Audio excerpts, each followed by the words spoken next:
I remember when I was a teenager, I read all the novels of Chaim Potok. I think I read them all when I was 14.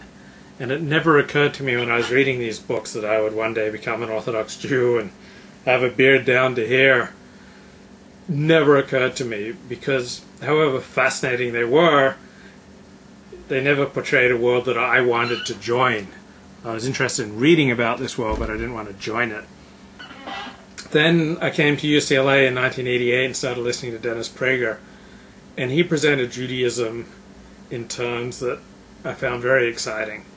And here's an example. Traditionally, the rabbis of the Talmud since then have explained that there are two types of laws in the Torah. There are chukim, laws between man and God, and mishpatim, laws between man and man. And the chukim are laws that we cannot understand, and the mishpatim are laws that we can understand. Dennis Prager makes this great point.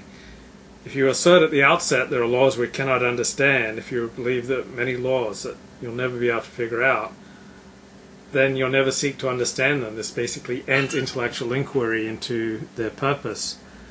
And Dennis says, I grew up in this kind of world. It's the most difficult aspect of the thinking of the Judaism I was raised in. There are laws we could never understand. They may well be, but to declare at the outset means that it is pointless to try to understand. This leads to terrible consequences, to the unthinking observance of rules. For instance, there's a law in Judaism about how you slaughter an animal.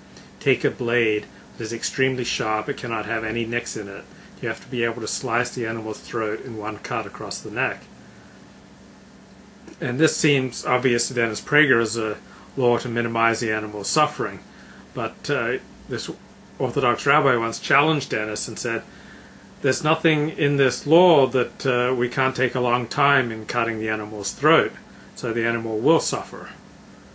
And Dennis quotes Deuteronomy chapter 4 verse 1, so these are the laws so that you may live.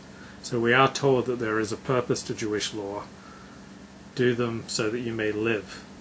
God is saying, I took you out of Egypt so that you could lead a holy life in the Holy Land. If you don't lead a holy life, God will have nothing to do with you.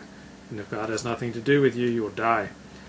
Then in Deuteronomy chapter 4 verse 6, it says, observe them carefully, for this will show your wisdom and understanding to the nations, who will hear about all these chukim, decrees, and say, surely this great nation is a wise and understanding people. Dennis points out this sentence is the basis for his entire outlook on Judaism. The purpose is following the chukim, the laws of the Torah, so that the nations of the world look at you and be impressed that these are wise people and that these are wise laws that govern their lives. How could chukim mean laws that we can't understand if the rest of the world is supposed to understand them and think we're wise?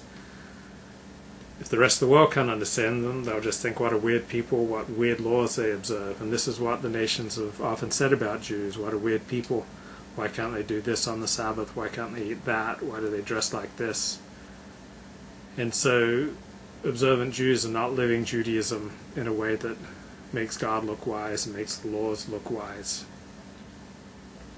Deuteronomy chapter 4 verse 7, what other nation is so great as to have their gods near them the way the Lord our God is near us whenever we pray to him?